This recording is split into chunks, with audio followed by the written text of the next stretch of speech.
ప్రభునందు నాకు అత్యంత ప్రియులైన నా తోడి సహ విద్యార్థులకు మరొకసారి మహోన్నతుని విద్య అనే ఈ కార్యక్రమానికి స్వాగతం పలుకుతూ ఉన్నాను. రండి, నేటి మన ధ్యానము నిమిత్తము పరిశుద్ధ బైబిల్ గ్రంథములో నుండి లూకా సువార్త 7వ అధ్యాయము 29-30 వచనాలను చదువుకుందాం. ప్రజలందరూ సుంకరులను యోహాను బోధ విని అతడిచ్చిన బాప్తిస్మము పొందిన వారై దేవుడు న్యాయవంతుడని ఒప్పుకొనిరి. పరిసయ్యులను ధర్మశాస్త్రోపదేశకులను అతని చేత బాప్తిస్మము పొందక తమ విషయమైన దేవుని సంకల్పమును నిరాకరించిరి. దేవుని బిడ్డలారా, మనం చదువుకున్న ఈ లేఖన భాగములో గమనించినట్లయితే బాప్తిస్మమిచ్చు యోహాను బోధ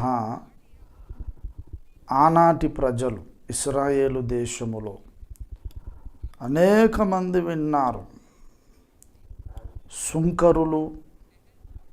సుంకరులు అంటే ఆ కాలములో పాపులనే, చెడ్డవారు అనే ఒక ముద్ర కూడా వారి మీద ఉంది. ప్రజలందరూ కూడా అనేక మంది యోహాను బోధ విని అతడిచ్చిన బాప్తిస్మము పొందారు. దేవుడు న్యాయవంతుడని ఒప్పుకున్నారు. కానీ ఇశ్రాయేలు ప్రజలలో ఒక వర్గం, పరిసయ్యులు, ధర్మశాస్త్రోపదేశకులు, వీళ్ళు యోహాను బోధ విన్నారు కానీ అతడిచ్చే బాప్తిస్మాన్ని నిరాకరించారట. బాప్తిస్మము పొందకుండా, యోహాను ఇచ్చే బాప్తిస్మము వారు పొందకుండా తమ విషయములో దేవుని సంకల్పాన్ని వారు నిరాకరించిరి అని ఇక్కడ లేఖనం చెబుతూ ఉంది. దేవుని బిడ్డలారా, మనము ఈ బైబిల్ స్టడీలో నేర్చుకుంటూ వస్తూ ఉన్నాం. మానవుడు జన్మతః పాపి, కర్మణా పాపి. ఈ జన్మ కర్మ పాపముల నుండి అతడు విమోచింపబడాలంటే రక్తము తప్పకుండా చిందించాలి. ఆ రక్తం జంతు రక్తమైతే పనికిరాదు. సృష్టికర్త అయిన దేవుడే స్వయంగా భూమి మీద మనిషిగా పుట్టి తన స్వరక్తాన్ని బలి ఇచ్చి తన రక్తము ద్వారా సర్వమానవాళిని దేవునితో సమాధానపరచుకోవాలని అనుకున్నాడు. అలాగూ సర్వమానవులను దేవునితో సమాధానపరచడానికి, వారిని నరకాగ్నిగుండము నుండి, పాపము నుండి రక్షించడానికి భూమి మీద అవతరించిన వాడు నజరేయుడైన యేసుక్రీస్తు అని మనం లోగడ నేర్చుకున్నాం. అయితే యేసును తమ స్వంత రక్షకుడుగా, ప్రభువుగా ఒప్పుకుంటే సరిపోదు. నీటిలో ముంచడము బాప్తిస్మము కూడా తప్పకుండా పొందాలని మనము నేర్చుకుంటూ వస్తున్నాం.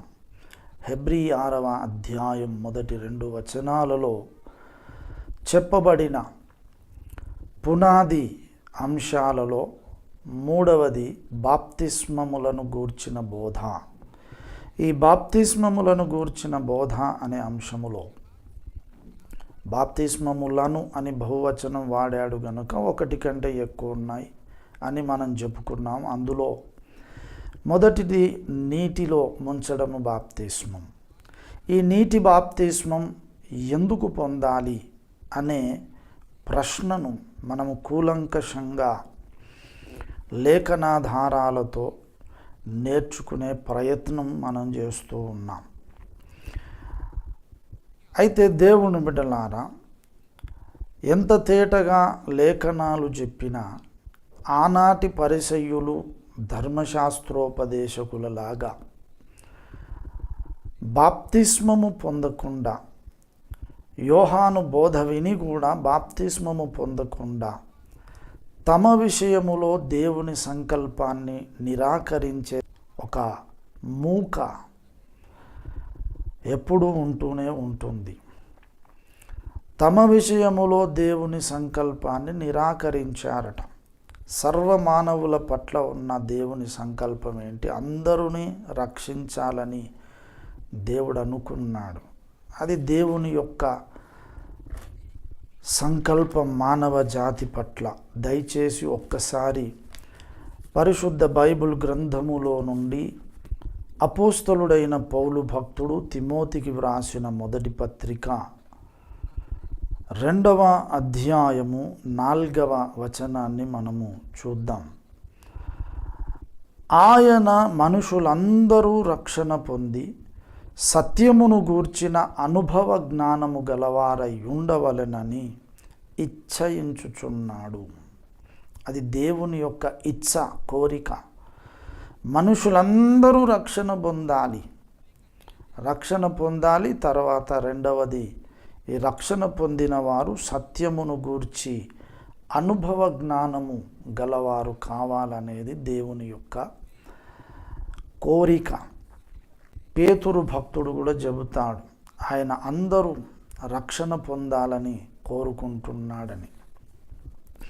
అయితే ఈ రక్షణ మనకు కలగాలంటే మన పాప క్షమాపణ నిమిత్తం యేసు ప్రభుల వారు మనిషిగా పుట్టి సిలువలో బలి అయి రక్తాన్ని చిందించి చనిపోయి పాతి పెట్టబడి 3వ దినమున మరణం గెలిచి లేచాడు. ఆయన రక్తమును ఆశ్రయించి ప్రతి ఒక్కరు కూడా నీటిలో ముంచడము బాప్తిస్మం పొందినప్పుడే వారికి రక్షణ కలుగుతుంది. బాప్తిస్మం చాలా ప్రాముఖ్యమైనది. దాన్ని మనము విస్మరించరాదు అని మనం చెప్పుకుంటూ వస్తున్నాం. ఎవరైతే బాప్తిస్మం పొందడం లేదో వారు తమ విషయములో దేవుని రక్షణ సంకల్పమును నిరాకరిస్తున్నారన్నమాట. దేవుని బిడ్డలారా, ఈనాడు క్రైస్తవులుగా పుట్టినవారు, ఇప్పుడు నేను ఉన్నాను, నా తల్లిదండ్రులు క్రైస్తవులు, మా నాన్న నమ్ముకున్నాడు, అమ్మ నమ్ముకుంది, వారు బాప్తిస్మం పొందారు. క్రైస్తవ కుటుంబంలోనే నేను పుట్టాను. చిన్నప్పటి నుండి నేను సండే స్కూల్కి వెళ్ళాను, వాక్యాలు నేర్చుకుంటూ వచ్చాను, పాటలు నేర్చుకున్నాను. అయితే మరి క్రైస్తవుడని అయినంత మాత్రాన మరి నేను బాప్తిస్మం పొందనక్కరలేదా? తప్పకుండా పొందాలి. చాలామంది క్రైస్తవులు ఒక భ్రమలో ఉన్నాడు. నేను పుట్టుకతోనే క్రైస్తవుణ్ణి, నాకు వాక్యం తెలుసు, పాటలు తెలుసు, బైబిల్ చదివాను, నేను బాప్తిస్మం పొందని అవసరం లేదు, పుట్టుకతోనే క్రైస్తవుడను కాబట్టి రేపు నేను చనిపోతే పరలోకానికి పోతాను, దేవుడు నన్ను యాక్సెప్ట్ చేస్తాడనే ఒక భ్రమలో ఉన్నారు. ఇది శుద్ధ తప్పు. ఎందుకో ఒక 2 ఉదంతాలు మీ దృష్టికి నేను తెచ్చి ముగించుకుంటాను. మొట్టమొదటిగా, సౌలు యూదా మతస్థుడు, పరిసయ్యుడు, వాక్యం బాగా ఎరిగినవాడు, ధర్మశాస్త్రములో ప్రావీణుడు. అతని గురించి ఎన్నో ఆధిక్యతలు ఉన్నాయి. 8వ దినమున సున్నతి పొందినవాడు, గమలీయేలు అనే ఆనాటి ధర్మోపదేశకుడు, ఒక ప్రొఫెసర్ దగ్గర విద్యాభ్యాసం, ధర్మశాస్త్రాన్ని బాగా నేర్చుకుని అవపాసన పట్టినవాడు. తరువాత పరిసయ వర్గానికి చెందినవాడు. ఎన్నో ఆధిక్యతలు అతనికి ఉన్నాయి. ఆనాటి సమాజములో మరి అధికారులలో కూడా అతనికి చాలామంది తెలుసు, చాలా ధనవంతుడు కూడాను. ఈ సౌలు యేసు ప్రభుల వారికి వ్యతిరేకంగా, క్రైస్తవ సమాజానికి వ్యతిరేకంగా పనిచేశాడు. యేసును వెంబడించిన ఆ 12 మంది శిష్యులు యేసును దేవుడని, దేవకుమారుడని ప్రకటిస్తూ ఉన్నాడు, మెస్సియా అని ప్రకటిస్తున్నారు. ఈయన క్రీస్తులాగా అవుతాడు కావడానికి వీలు లేదని తెలియక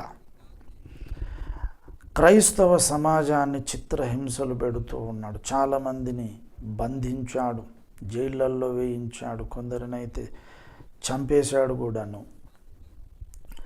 ఆ సౌలు దమస్కు అనే పట్టణములో ఉన్న క్రైస్తవులను కూడా బంధించి తీసుకురావడానికి ఆనాటి ప్రధాన యాజకులు యూదా మత పెద్దల చేత పర్మిషన్ తీసుకొని, సెలవు తీసుకొని దమస్కు మార్గానికి ప్రయాణం చేశాడు.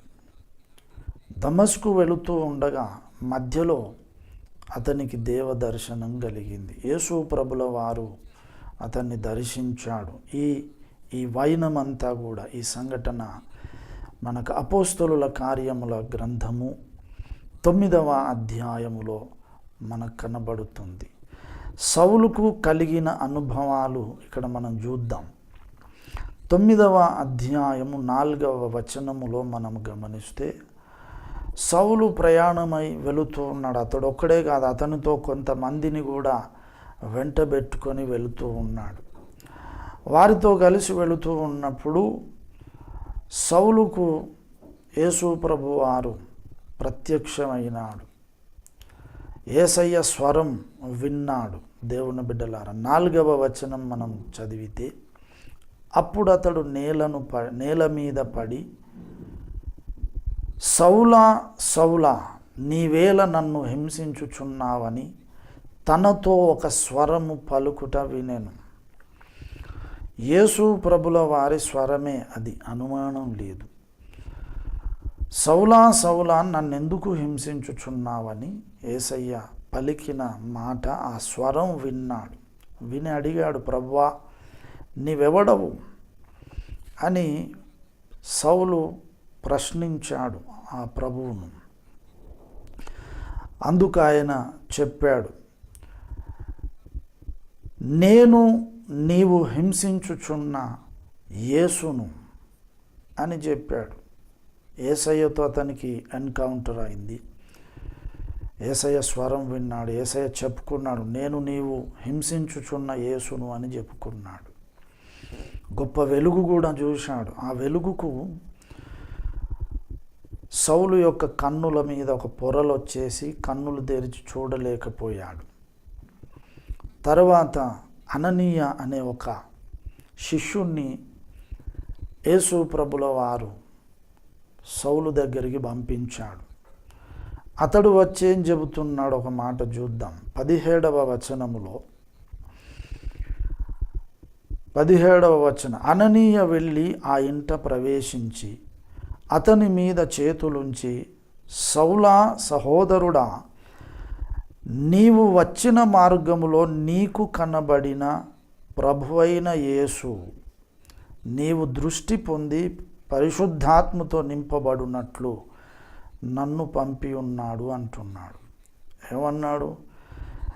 నీవు వచ్చిన మార్గములో నీకు కనబడిన ప్రభువైన యేసు. అంటే సౌలు యేసయ్య స్వరము వినడము, వెలుగును చూడడం మాత్రమే కాదు, యేసుక్రీస్తును కూడా చూశాడు. నీకు కనబడిన ప్రభువైన యేసు అన్నాడు. ఇప్పుడు చూడండి, సౌలు వెలుగును చూశాడు, యేసయ్య స్వరము విన్నాడు, యేసయ్యనే పరిచయం చేసుకున్నాడు, నేనే యేసును అని. యేసును చూశాడని ఇక్కడ 17వ వచనంలో మనకు కనబడుతూ ఉంది. అంతేకాదు, సౌలు యొక్క కన్నులు కనబడకుండా పొరలు కమ్ముకున్నప్పుడు ఆ దమస్కు పట్టణములో ఒక ఇంట అతన్ని వదిలేశారు. అననీయను యేసు ప్రభుల వారు పంపినప్పుడు అననీయతో యేసయ్య చెబుతున్న మాట మనం గమనిద్దాం. 11వ వచనం, అపోస్తలుల కార్యముల గ్రంథం 9వ అధ్యాయం 11వ వచనము నుండి నేను చదువుతున్నాను, చిత్తగించండి. అతడు, ప్రభువా ఇదిగో నేనున్నానెను, యేసయ్య వెళ్ళాడు, అననీయతో మాట్లాడుతూ ఉన్నాడు. పిలిచాడు, అననీయ అని పిలవగానే 10వ వచనములో ఆ మాట ఉంటుంది. పిలిచినప్పుడు ఇదిగో నేనున్నాను అని అననీయ అన్నాడు. 11లో యేసయ్య చెబుతున్నాడు, అందుకు ప్రభువు, నీవు లేచి తిన్ననిదనబడిన వీధికి వెళ్ళి యూదా అనువాని ఇంట తార్సువాడైన సౌలు అనువాని కొరకు విచారించుము. ఇదిగో అతడు, అంటే తార్సువాడైన సౌలు ఏం చేస్తున్నాడట? ప్రార్థన చేయుచున్నాడు, ప్రార్థన చేస్తూ ఉన్నాడు, ప్రార్థన అనుభవంలో ఉన్నాడు.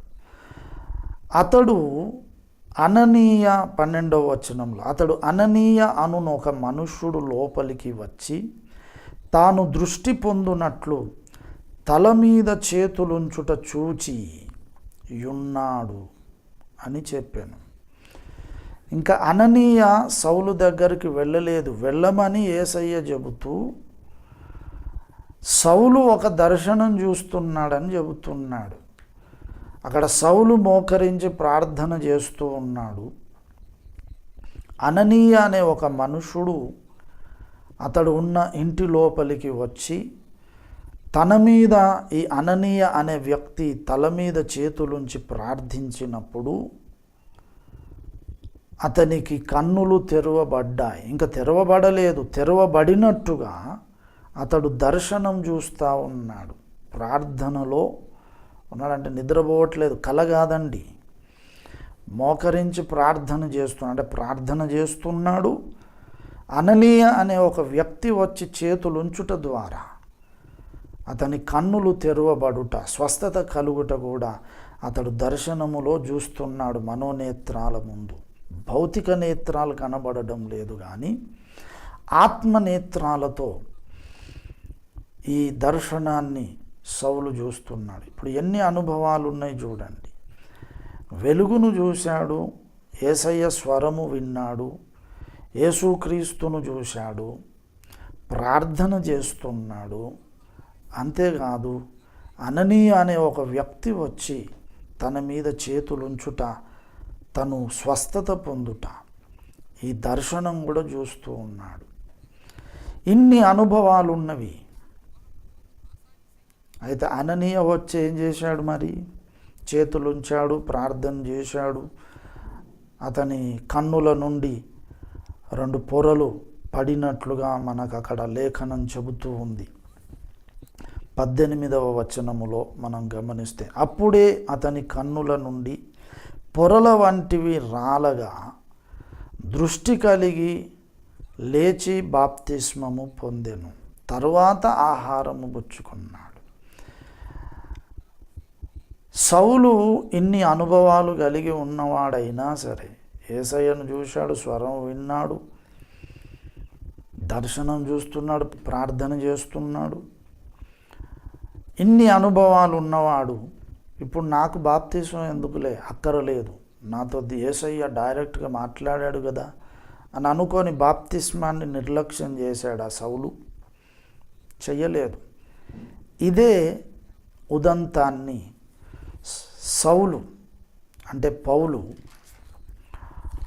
22వ అధ్యాయం అపోస్తలుల కార్యముల గ్రంథములో సాక్ష్యమిస్తూ అక్కడ ఏమంటున్నాడో మనం చూద్దాం. 16వ వచనములో ఈ అననీయ వచ్చి అతనికి ప్రార్థన చేసిన తర్వాత, అతని కన్నులు తెరవబడిన తరువాత అననీయ చెబుతున్న మాటలు. 16వ వచనం, గనుక నీవు తడవు చేయుట ఎందుకు? లేచి ఆయన నామమును బట్టి ప్రార్థన చేసి బాప్తిస్మము పొంది నీ పాపములు కడిగి వేసుకొనుము. చూశారా దేవుని బిడ్డలారా? నీవు లేచి ప్రార్థన చేసి బాప్తిస్మము పొంది నీ పాపాలు కడిగి వేసుకో సౌలా అని అననీయ చెబుతూ ఉన్నాడు. ఆ మాటకు సౌలు లోబడ్డాడు, బాప్తిస్మము కూడా పొందాడు. బాప్తిస్మం ఎందుకు పొందాలో మనం మొట్టమొదట ఒక పాఠం నేర్చుకున్నాం. పాప క్షమాపణ నిమిత్తము బాప్తిస్మము. ఇక్కడ చూసిన మాట ప్రకారం పాపములు కడిగి వేసుకొనుట కొరకు బాప్తిస్మం. అంటే బాప్తిస్మము పొందని వ్యక్తి యొక్క పాపాలు కడిగి వేయబడవు. ఒకవేళ అతడు చనిపోతే పాపములోనే చనిపోతాడు. పాపంలోనే చనిపోయినప్పుడు పాపము వలన వచ్చు జీతం మరణం అని లేఖనం చెబుతుంది కనుక ఆ మరణం నరకాగ్నిగుండం అనే మరణం సంగతి చెప్తుంది. భౌతికమైన సంగతి కాదు. భౌతికంగా అందరం చచ్చిపోతాం, కానీ దానికంటే ప్రమాదకరమైనది నరకాగ్నిగుండం అనే రెండవ మరణం ఒకటి ఉంది. ఇన్ని అనుభవాలు ఉన్నాయి కదా, నీకు బాప్తిస్మం అక్కరలేదని అననీయ చెప్పలేదు. నీవు తడువు చేయుట ఎందుకు, లేచి ఆయన నామమును బట్టి ప్రార్థన చేసి బాప్తిస్మము పొంది పాపాలు కడిగి వేసుకోమన్నాడు. దేవుని బిడ్డలారా, గనుక నువ్వు పుట్టు క్రైస్తవుడవైనా సరే, నీకు లేఖనాలు తెలిసినా, యేసయ్య పాటలు పాడినా, నువ్వు యేసయ్య కొరకు వాడబడుతున్న వ్యక్తివైనా సరే, బాప్తిస్మము పొందనంత వరకు నీ పాపాలు కడిగి వేయబడవు. మరొక వ్యక్తి సంగతి కూడా లేఖనములో నుండే మనం చూద్దాం. ఇందాక మనం అపోస్తలుల కార్యములు 9వ అధ్యాయంలో సౌలు సంగతి చూసాం. 10వ అధ్యాయములోనికి వద్దాం. 10వ అధ్యాయములో ప్రారంభ వచనాల నుండి మీరు గమనించినట్లయితే, ఇటలీ పటాలమనబడిన పటాలములో శతాధిపతి అయిన కొర్నేలి అనే ఒక వ్యక్తి ఉన్నాడు. అతడు ఎన్నో మంచి లక్షణాలు కలిగి ఉన్నాడు. 2-3 వచనాలు మనం అలాగ చదువుకుంటూ వస్తే 4 వరకు ఎన్ని విషయాలు చెప్పబడ్డవో చూద్దాం.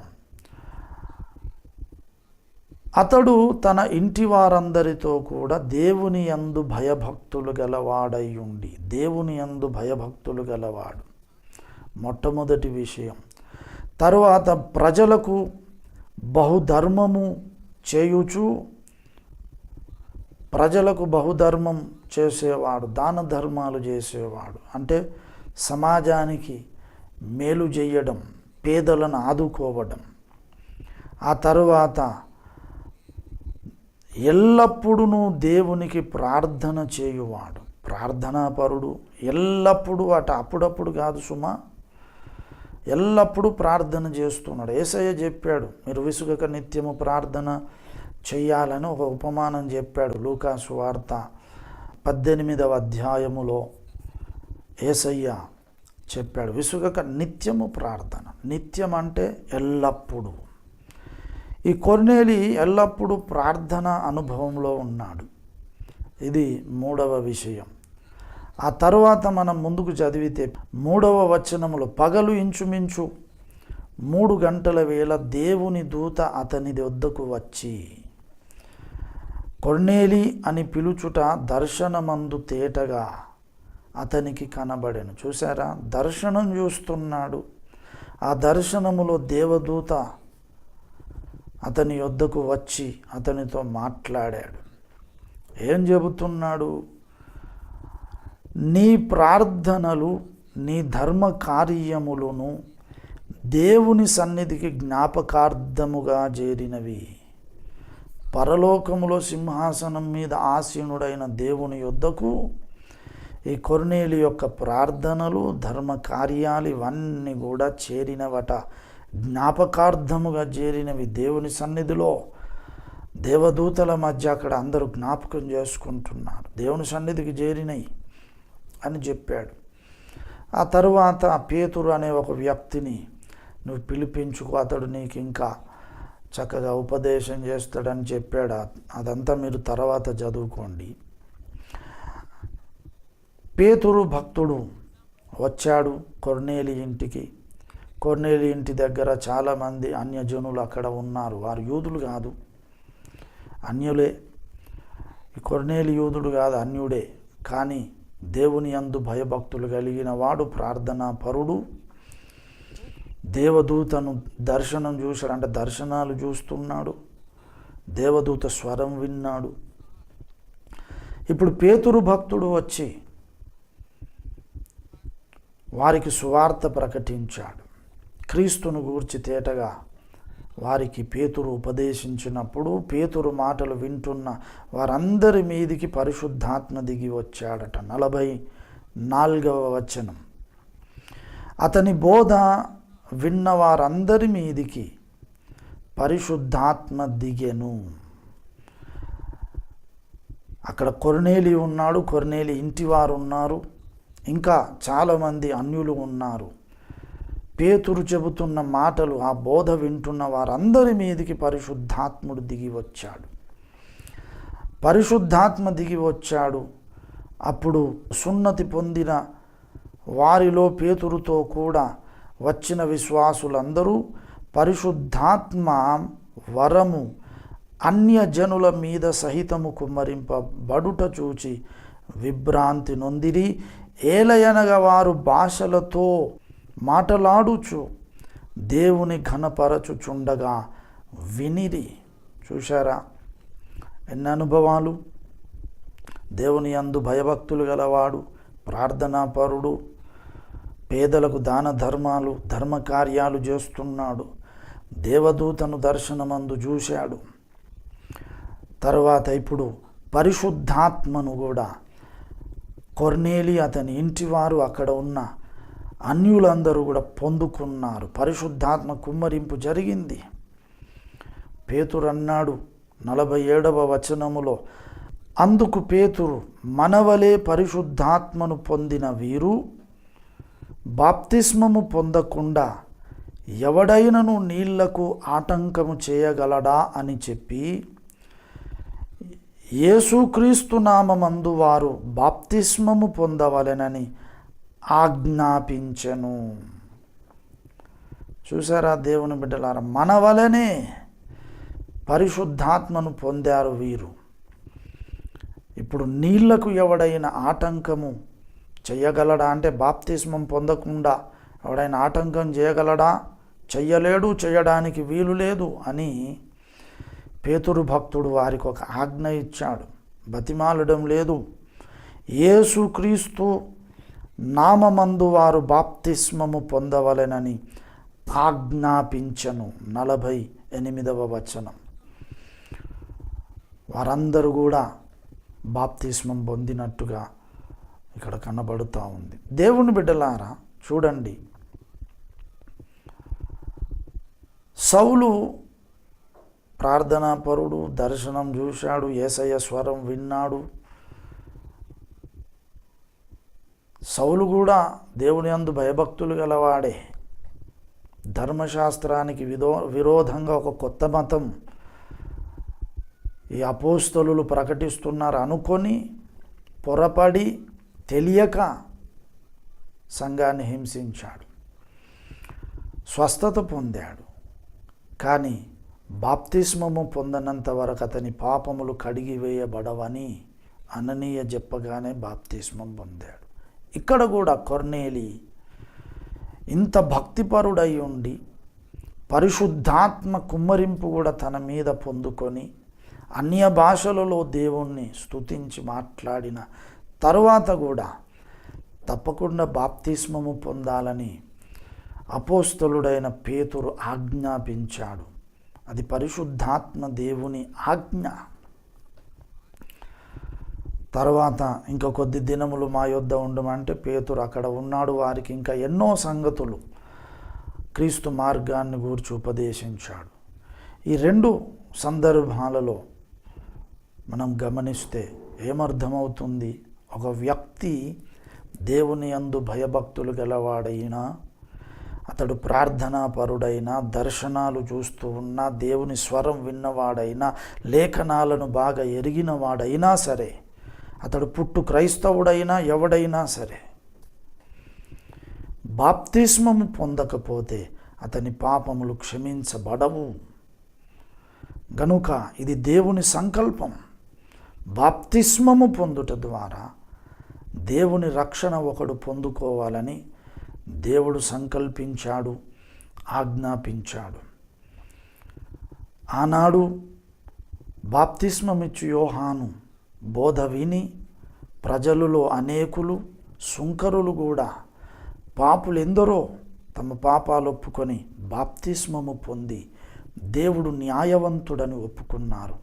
కానీ పరిసయ్యులు, ధర్మశాస్త్రోపదేశకులు బాప్తిస్మము పొందక తమ విషయమై దేవుని సంకల్పాన్ని నిరాకరించిరి అన్నారు. దేవుని బిడ్డలారా, బాప్తిస్మాన్ని నిర్లక్ష్యం చేసి నీ పట్ల దేవుడు నీ పట్ల చేసిన రక్షణ సంకల్పాన్ని నిరాకరించి అనవసరంగా నరకాగ్నిగుండం పాలు కావద్దని ప్రభువు పేరట మిమ్మల్ని హెచ్చరిస్తూ అందరూ కూడా బాప్తిస్మము పొందాలని మీ అందరికీ ఆజ్ఞాపిస్తూ ఈ నా మాటలు ముగిస్తూ ఉన్నాను. ప్రార్థన చేసుకుందాం. తలలు వంచండి. ప్రేమ కలిగిన మా తండ్రి, మీకు వందనాలు. బాప్తిస్మము యొక్క ప్రాముఖ్యత ఏమిటో, పొందకపోతే ఎంత ఘోరమైన ప్రమాదములో ఉన్నారో మీ లేఖనాలలో నుండి సౌలు ఉదంతాన్ని, అలాగే కొర్నేలి ఉదంతాన్ని మా ముందెత్తిపట్టి మాతో మాట్లాడి మమ్మల్ని హెచ్చరించినందుకు వందనాలు. ఇంకా ఎవరైనా బాప్తిస్మము పొందక ఉన్నవారెవరైనా ఉంటే వారితో మాట్లాడండి. రక్షణ పొందునట్లు కార్యం చేయమని, బాప్తిస్మానికి మీరే ప్రేరేపించమని, సరైన నిర్ణయం తీసుకోవడానికి కావలసిన సమయోచితమైన జ్ఞానము వారికి దయచేయమని యేసునామమున ప్రార్థించి వేడుచున్నాము తండ్రి. ఆమెన్.